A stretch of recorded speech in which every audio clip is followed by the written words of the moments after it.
ಭಾರತದಲ್ಲಿರುವ ಅತಿ ಹೆಚ್ಚು ಪಶ್ಚಿಮ ಘಟ್ಟದ ಪ್ರವಾಸಿ ತಾಣಗಳನ್ನು ನೋಡೋಕೆ ಸಿಗುವಂಥ ಒಂದು ರಾಜ್ಯ ಯಾವುದು ಅಂದರೆ ಅದು ಕರ್ನಾಟಕ. ವೆಸ್ಟರ್ನ್ ಘಾಟ್ಸ್ ಅಂದರೆ ನೆನಪಾಗೋದೆ ಜಲಪಾತಗಳು, ಹಿಲ್ ಸ್ಟೇಷನ್ಸ್, ದಟ್ಟವಾದ ಅರಣ್ಯ ಪ್ರದೇಶ. ಸೊ ನಾನೀಗ ಹೋಗ್ತಾ ಇರುವಂತಹ ಸ್ಥಳ ಪಶ್ಚಿಮ ಘಟ್ಟದ ಒಂದು ಅದ್ಭುತವಾದಂತಹ ಸ್ಥಳ, ಹಾಗೆ ಪೌರಾಣಿಕ ಇತಿಹಾಸ ಇರುವಂತಹ ಸ್ಥಳ. ಅದು ಸುಮಾರು ದಿನದ ಹಿಂದೆ ಫ್ರೆಂಡ್ಸ್ ಎಲ್ಲ ಸೇರಿ ಪ್ಲ್ಯಾನ್ ಮಾಡಿದ್ವಿ. ಸೊ ಅದ್ಯಾವ ಸ್ಥಳ, ಅದ್ಯಾವ ಪ್ಲೇಸ್, ಹಾಗೆ ಅಲ್ಲಿನ ವಿಶೇಷತೆ ಏನು ಅಂತ ನೋಡೋಣ ಬನ್ನಿ. ಈ ವಿಡಿಯೋ ನೋಡ್ತಾ ಇರೋರು ದಯವಿಟ್ಟು ಈ ಚಾನಲ್ನ ಸಬ್ಸ್ಕ್ರೈಬ್ ಮಾಡಿ, ಶೇರ್ ಮಾಡಿ, ನಿಮ್ಮ ಅನಿಸಿಕೆಗಳೇನಿದ್ರು ಕಮೆಂಟಲ್ಲಿ ಮೆನ್ಷನ್ ಮಾಡಿ. ಈ ವಿಡಿಯೋನ ಪೂರ್ತಿಯಾಗಿ ನೋಡಿ.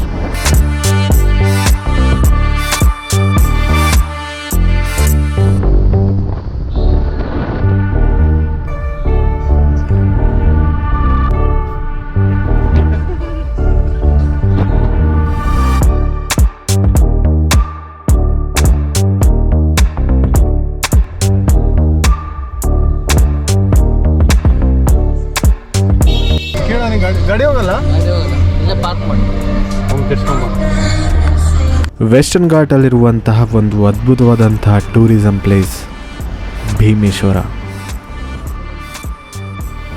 ಈ ಪ್ಲೇಸ್ ಸಾಗರದಿಂದ ಭಟ್ಕಳ ಹೋಗುವ ದಾರಿ ಮಧ್ಯೆ ಸಿಗತ್ತೆ. ಜೀಪ್ ಎಷ್ಟು ಗಂಟೆ ಬರುತ್ತೆ? ನಾವು ಬೈಕ್ ಕಾರ್ ಹೋಗಂಗಿಲ್ವಾ? ಕಾರ್ ಹೋದ್ರೆ ಬರಲ್ಲ, ಕಾರ್ ಕೆಳಗೆ ಹೋಗುತ್ತೆ, ಗಾಡಿಗೆ ಹತ್ತು ಬರಲ್ಲ, ನಮ್ಮ ಗಾಡಿನೇ ಹೋಗಲ್ಲ. ಜೀಪಿಗೆಲ್ಲ ಜೀಪ್ ಇದೆ ಇಲ್ಲಿ 3 ಜೀಪ್ ಇದೆ. ಈಗ ಬರುತ್ತಾ? ಬರುತ್ತೆ,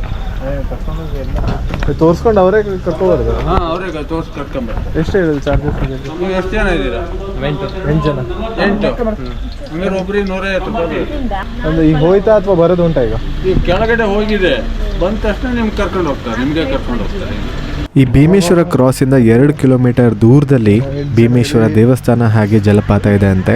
ಅಲ್ಲಿಗೆ ಹೋಗಬೇಕು ಅಂದರೆ ಒಂದು ಜೀಪಲ್ಲೇ ಹೋಗಬೇಕು, ಇಲ್ಲ ಟ್ರೆಕ್ಕಿಂಗ್ ಮಾಡಿಕೊಂಡೇ ಹೋಗಬೇಕು. ಸುಮಾರು ಹೊತ್ತಿನ ನಂತರ ಜೀಪ್ ಬಂತು. ಆ ಜೀಪ್ ಹಾಲತ್ ನೋಡ್ತಿದ್ದಾಗ ಅವ್ರು ಹೇಳಿದ್ದು ನಿಜ ಅನ್ನಿಸ್ತು.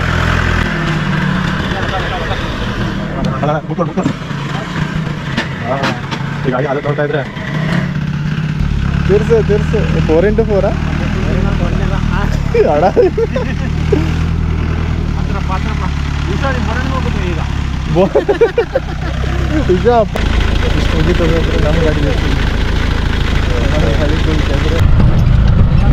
ಹಿಡ್ಕೊಳ್ಳೇ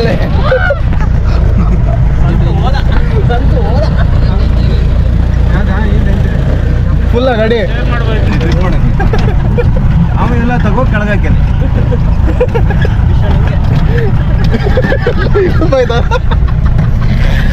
ಈಗ ಫುಲ್ ಟೆನ್ಷನ್ ಅಂತಾನೆ. ಅಲ್ಲ ಇಲ್ಲಿ ನಾವು ಒಂದು ಟಾಟಾ ಸಮ ಬರ್ತೇನೆ, ನಂಗೊಂದು ಕೆಲಸ ಕೊಡ್ತೀನಿ. ಗೌರ್ಮೆಂಟ್ ಡ್ರೈವ್ ಹಾಕಬಿಡ್ರಿ ಅಣ್ಣ, ಸುಮ್ಮನೆ ದಿನಕ್ಕೊಂದು 5,000 ಸಾವಿರ ಮಾಡ್ಕೊಬೋದು. ಇದೆಲ್ಲ ಕಲ್ಪನೆಯಲ್ಲೇ ಇರಲಿ, ಆ ಕಲ್ಪನೆಯಲ್ಲಿ ಇದ್ದಷ್ಟು ಮಜಾ. ಫುಲ್ ಮಾತ್ರ ಸಂಜೆ ಐತಲ್ಲಣ್ಣ, ಫುಲ್ ತಗೋಬೇಕು. ಸ್ವಲ್ಪನೆಲ್ಲ ತಗೊಂಡ್ರೆ ಮತ್ತೆ ಮೈಯೆಲ್ಲ ಉಳಿಯಲ್ಲ. ಸರಿ, ಒಂದು 90 ಒಂದು ಕ್ವಾರ್ಟ್ರಿಗೆಲ್ಲ ಐತಲ್ಲಣ್ಣ, ಇದೆಲ್ಲ ಎಲ್ಲೂ ಸಾಕು, ನನ್ನ ಕೈಗೂ ಸಾಕಾಗಲ್ಲ. 2 ಕ್ವಾರ್ಟರ್ ರೇಂಜಿಗೆಲ್ಲ ಅಂದ್ರೆ ಏನು.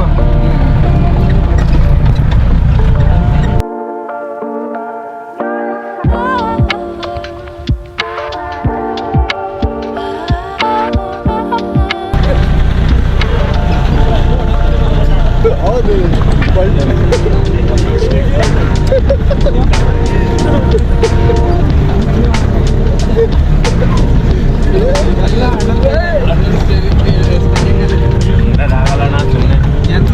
ಅಡಿಗಡೆ ವೀಲ್ ಹಂಗೆ ಇರೋ, ಮೇಲ್ಗಡೆ ಬಾಡಿ ಮಾತ್ರ ಹಿಂಗೆ ಆಗ್ತಿರೋದು. ಎಷ್ಟು ವರ್ಷದಿಂದ ಹೊಡಿತಿದ್ದೀರಾ? ನಾನು ಹೊಡಿತಾ 5 ವರ್ಷ. ನಾನು 5 ವರ್ಷದಲ್ಲಿ ವರ್ಷ ಫುಲ್ ಹೊಡಿಯಲ್ಲ. ನಾನು ಓಡಿಸ್ತಾ 3 ವಾರ ಆಯ್ತು ಅಷ್ಟೇ. ಈ 3 ವಾರದಿಂದ ಬಂದಿದ್ದೆ. ಡ್ರೈವರ್ ಇಟ್ಕೊಂತೀವಿ, ಮೈಕೈ ನೋವು ಅಂತ. ಅವನಿಗೆ 750 ರೂಪಾಯಿ ಸಂಬಳ. ನಾವು JCB ಆಪ್ರೇಟ್ರು. ಬಿಸಿಲು ಸ್ಟಾರ್ಟ್ ಆಯ್ತಲ್ಲ, ಅಲ್ಲಿ JCB ಕೆಲಸ ಆಯ್ತು, ಹೋದ. ಇಲ್ಲೂ JCB ಹೊಡೆದಂಗೆ ಆಗ್ತದೆ ಗಾಡಿ.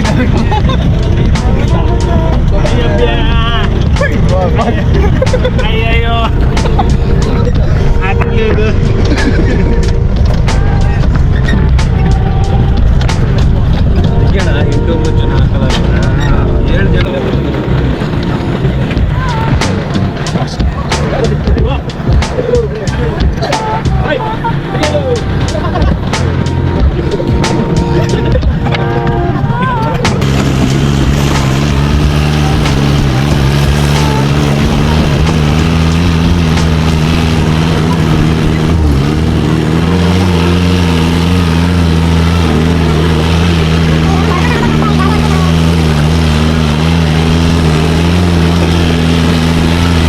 ಆಫ್ಟರ್ ಒಂದು ಹಾರಿಬಲ್ ಜರ್ನಿ ನಂತರ ನಾವೀಗ ಭೀಮೇಶ್ವರ ದೇವಸ್ಥಾನದ ಹತ್ರ ತಲುಪಿದ್ದೀವಿ.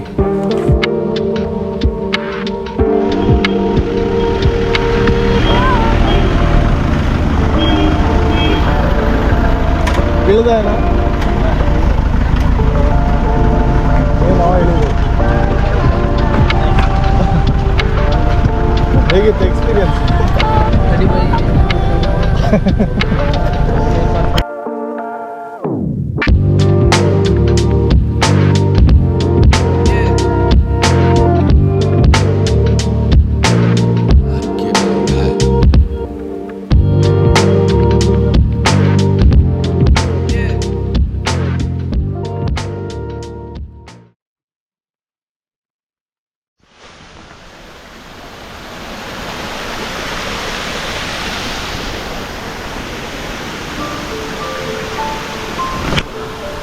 ಅಲ್ಲೇ ಬಿಟ್ಟು ಬಂದರು.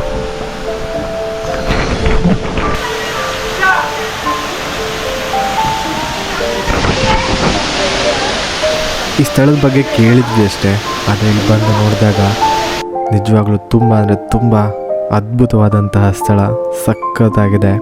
ಈ ಸ್ಥಳ ಪ್ರಕೃತಿಯ ಸೌಂದರ್ಯದ ಜೊತೆಗೆ ಪೌರಾಣಿಕ ಇತಿಹಾಸವನ್ನು ಕೂಡ ಹೊಂದಿದೆ. ಈ ಸುಂದರವಾದ ಜಲಪಾತ, ಈ ಜಲಪಾತದ ಪಕ್ಕದಲ್ಲೇ ಈ ದೇವಸ್ಥಾನ. ಈ ದೇವಸ್ಥಾನಕ್ಕೆ ಪೌರಾಣಿಕ ಇತಿಹಾಸ ಇದೆ. ಈ ಸ್ಥಳದ ಪೌರಾಣಿಕ ಹಿನ್ನೆಲೆ ಏನು ಅಂತ ತಿಳ್ಕೊಳ್ಳೋಣ.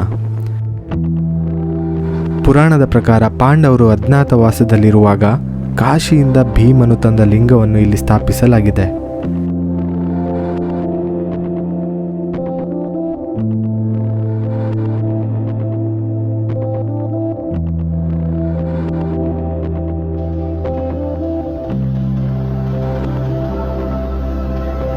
ಈ ಲಿಂಗಕ್ಕೆ ಅಭಿಷೇಕ ಮಾಡಲು ನೀರು ಬೇಕಾದಾಗ ಅರ್ಜುನ ಬಾಣ ಹೊಡೆದು ಈ ಜಲಧಾರೆಯನ್ನು ಚಿಮ್ಮಿಸುತ್ತಾನೆ.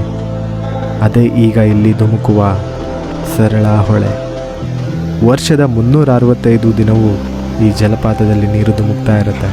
ಕಾಲಕ್ರಮೇಣ ಈ ಪ್ರದೇಶವನ್ನಾಳಿದ ಪಾಳೆಗಾರರು ನಂತರ ಕಾಳುಮೆಣಸಿನ ರಾಣಿ ಎಂದೇ ಪ್ರಸಿದ್ಧಿಯಾಗಿದ್ದ ಗೇರು ಸೊಪ್ಪಾದ ಚೆನ್ನಭೈರಾದೇವಿಯು ಈ ದೇವಸ್ಥಾನವನ್ನು ಜೀರ್ಣೋದ್ಧಾರ ಮಾಡಿದರು ಎಂದು ಹೇಳಲಾಗುತ್ತದೆ.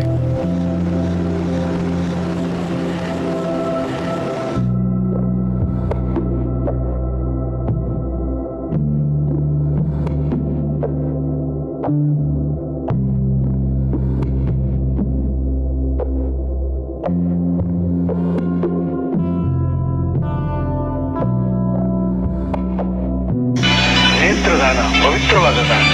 ಅಮೂಲ್ಯವಾದ 2 ಕಣ್ಣುಗಳು ಮಣ್ಣು ಪಾಲಾಗುವುದಕ್ಕಿಂತ ಕತ್ತಲಲ್ಲಿ ಕುಳಿತಿರುವ ಇಬ್ಬರು ಅಂಧರಿಗೆ ದಾರಿದೀಪವಾಗಲಿ. ಇಲ್ಲಿಗೆ ಬರುವ ದಾರಿ ಕಷ್ಟಕರವಾಗಿರ್ಬೋದು, ಆದರೆ ಇಲ್ಲಿಗೆ ಬಂದಾಗ ಸಿಗುವಂತಹ ಖುಷಿ, ಆ ನೋವು ಎಲ್ಲವನ್ನೂ ಕೂಡ ಮರೆಸಿಬಿಡುತ್ತೆ.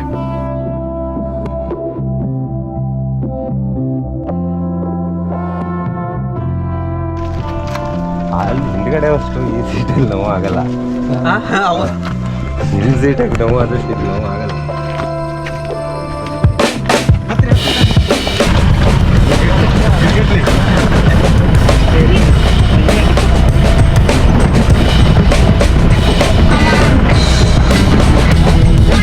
ಟಾಟಾ ಸುಮ್ಮ ನೆನ್ಪಾಗ್ತುಂಟು.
ಎಷ್ಟು ನಂಬಿಕೆ ಅಲ್ಲ ಎಷ್ಟು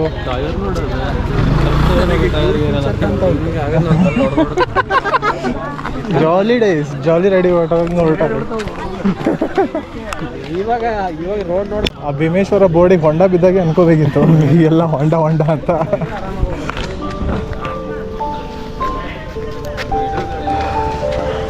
ಒಂದು ಮಾತಿದೆ ಅಲ್ಲ, ಒಂದು ಅದ್ಭುತವಾದಂತಹ ಡೆಸ್ಟಿನೇಷನ್ ಕಷ್ಟಕರವಾದಂತಹ ದಾರಿಯಿಂದ ತುಂಬಿಕೊಂಡಿರತ್ತೆ ಅಂತ.